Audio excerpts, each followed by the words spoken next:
He's doing a solid job, still learning, still growing. We're throwing a lot at guys right now, so he's making progress and going good. And got 2 weeks left to see how well he can finish strong with processing all the information. I know it's super early, but did you foresee him making an immediate impact as a freshman? We'll see. I just like to watch guys go through and then eval at the end, because after you get through that, you still got training camp. We still got a ways to go. So I just like to try to watch guys. We're going to be moving dudes around and just see what the guys can handle and see who can do it over a long period of time. And then we'll be able to, get more of an evaluation of that when we get to training camp. What have you seen the major step for Aaron been this spring versus where he was this time last year? He's processing the game better, competing. So he's touching the ball. He's closer to the ball, getting his hands on the ball, but he's processing stuff better, and the competitive nature. That's how we talk about that before all the time. We got to compete here. We're not shy of talking about it. There's musical chairs. You got to compete, and he's doing it. He's embracing it, and you can see it. You can see it in his play, and he has confidence, and he's doing a nice job. What brings Kevin, Aaron, any of the young guys? What are the biggest things you're looking for to make you say, okay, this guy's ready to play this fall? Competition, competing on a daily basis, and processing the game. You got to process. Our offense throws a lot at us. So can you process all this stuff and have functional intelligence on the field? Because you got to be able to apply all this stuff at some point. And some guys are still young. Some guys haven't played a lot. So can you apply it? And do you have that competitive edge about you? And can you sustain it? So we're still looking at to see, we still have another week and a half or so, 2 weeks of spring ball. Can you keep it going? Because that's the main thing. Some guys can go for a short period of time, but now 2 more weeks from now, can we still be doing it?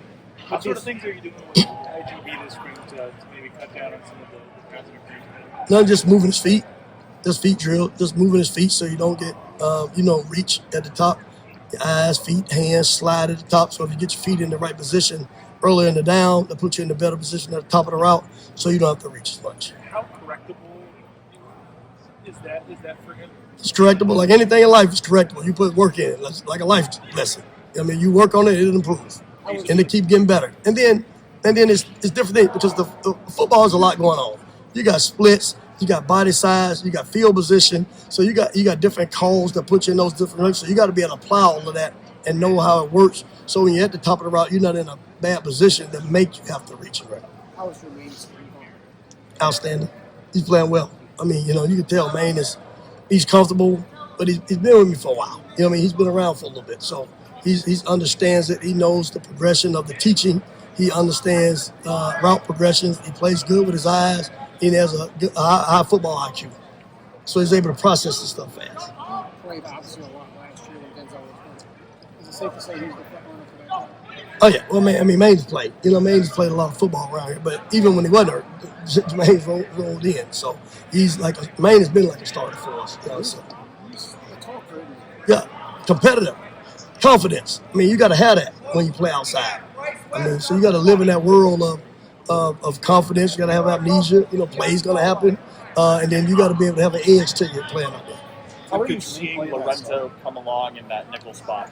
What's that? How are you seeing Lorenzo come along in that nickel spot? Same thing. He's coming along well. He's learning. He's growing because he hadn't played a lot of ball as well. So he's continuing to process stuff. Some things are a little different than we did in the past. So he's doing well, but he's competing. He's learning. And like I said, he really works at the game. So he's making good progress. Could Jermaine play in that star spot? Yeah, he rotates in there. You see him in practice. He gets reps in there. We move guys around. What we try to do is move guys at different spots, move them around, and see who can handle all the different moving parts that we have. Who are you talking about there? Tim, who were you talking about? I couldn't hear the question. Jermaine. Yeah, we move him around. He plays some inside. But, he played inside in the past. Have you seen the difference in him, though, now? Obviously he played a tremendous amount last year, but now he's one of the guys. Have you seen him change in that regard from a leadership or whatever you want to call it? 100. Leadership, sense of urgency, on the field performance, growth and development. Yeah. He's improved in all those areas. The leadership part is big. He's been accountable. He's holding other guys accountable. And his play has increased because he's doing all the little things. And you can say he's had an outstanding spring so far. And Davison, what do you think? What do you think he wants to get out of this year? You understand? He's back. What have y'all talked about where he can make steps or what do you want to call it? Progress? Improve at top of the route. Yeah. Improve on the off coverage. Some things to work on to make him the player he want to be next year this time. So you got to work on all this stuff now, and he's done a better job of those things. So it's always the little details of things that you want to work on. He's tall. Yeah. You know what I mean? So we got to make sure he's sinking his hips at the top of the route, being able to transition out of the breaks, because his body structure is a little different from some of the other guys. So we work on those things now so they become his foundation and becomes part of his habits. So when we get into the season, they're already part of his makeup. We've got young guys that are talented but have not played yet. How do you talk to them about kind of competing with the next crop of young, talented guys coming in and joining the league? It's musical chairs. No one cares that you're young. They throwing the ball over there when game time. So you got to grow up fast, and the competition is real. So we preach the competition. We don't shy away from it, and you got to pick it up and go. Whether you're a third-year guy or whether you're an incoming guy. So we let those guys compete and go against each other. They'll go against some of the other freshmen, but you'll go against some of the vets. Because that's part of it. Because if you actually get in the game, no one really cares that you're a freshman. So we have to try to create that environment at practice, which we do, because we go against the best receiving group in the country. So that helps us grow and learn in that area. So we get a chance to get a real good evaluation of the competition because of the guys we're going against. Now, Hills obviously was here last year, didn't play, has his black stripe off the other day. What improvements has he made that led to that? Sense of urgency, and he's doing well on the special teams. I mean, you got to start creating roles. So he did well on special teams. He's starting to have a sense of urgency. He's applying the game a little better. So that creates other opportunities. So continuing to do those little things and show the effort and urgency to create the openings of other opportunities for you. Now that rosters are going to be smaller at 105, is it more of a priority for your guys in the secondary to be able to juggle multiple spots? We were talking about Jermaine earlier. Oh, no question. So we try to teach position flex anyway. So, we always move guys around. If you notice, like, even I'm going in the past, but, guys like Jordan Hancock, he played corner, he played nickel, he played safety in some situations. I mean, you got to have those guys that can move around a little bit, and you got to have a few guys that can do that just so the roster's cut down short, but just to be able to move the parts down to get your matchups that you want when we start getting into the season. Aaron Scott, what stands out about Aaron Scott, and what do you expect his role to be this year? I don't know his role to be, but he's been doing well this spring, so he's been competing. He's been applying the game. His functional intelligence has been up. He has a passion for it.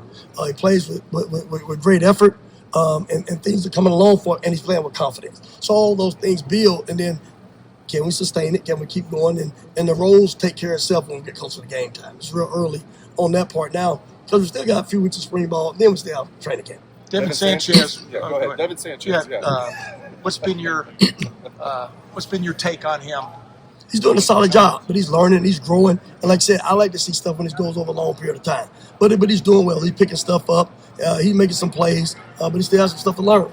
Because, there's a lot of different stuff, a lot of moving parts, man. So, but he's doing well. We're pleased with his progression so far. But we just got to keep seeing it going with all these guys and see, hey, how does it go when we finish spring ball and then when we start moving into camp? Is all this stuff still applicable with all the situations and things that we go through? In your experience, Go ahead. what is the most difficult thing for a young guy to pick up on? To be able to, the speed of the game with the different formations, the situational football, and being able to apply it. Because it's faster. There's a lot of moving parts, and there's a lot of different personnel groupings, and there's a lot of different coverages. So you have to be able to apply all those moving parts, and sometimes it takes guys a while to do that. They're doing a good job of it. We keep pushing them, and we look forward to the progression on it. So we try to push them as hard as we can now in the room, so when we get closer to training camp and season, that they're in a better shape, equipped to handle that stuff. Tim, as you look at, did you always see Bryce as like a nickel guy when you were recruiting him? And what has he shown in that nickel role that makes you think that's probably a natural fit for him? He's doing well. He's in the same thing. You said we play him outside some, we inside nickel. We kind of been moving him around, doing things. Again, we just trying to see and eval what guys can handle. But again, we only can know that if we put them in the spots to see if they can do it. You know what I mean? So we just move guys around, see what they can do. It also helps your football IQ. The more positions you play and move around, you have to learn it. So that helps you with your overall football knowledge. So once Tim, you as you put this thing together, you and Matt, how's this coming together? How much have you put in right now? And I mean, are you guys like kids in a candy store when you look at some of the talent the pieces you're gonna have?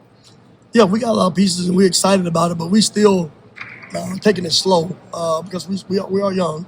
We're still a young team. So we're just trying to slowly move guys around and see what they can handle, see their football IQ. But we do have a great group of guys. They're very competitive. They're growing. They have talent. So we just kind of experiment and see what guys can do so we'll know the best spots to put guys in. How are you guys Last melding, question. you two? Oh, we great. I've been together for a while. You know what I mean? So I've been, knowing Matt for a minute, and the camaraderie, the chemistry, and all that works great. And that's the thing about our staff on these side. We have great chemistry over there. So to be able to blend in the back end, stuff we're doing up front, we try to make sure we get the right personnel groups on the field, see what guys know, and we got a great group of kids. So those guys doing all that stuff make it fun, and it gives us a lot of flexibility to move guys around in different pieces.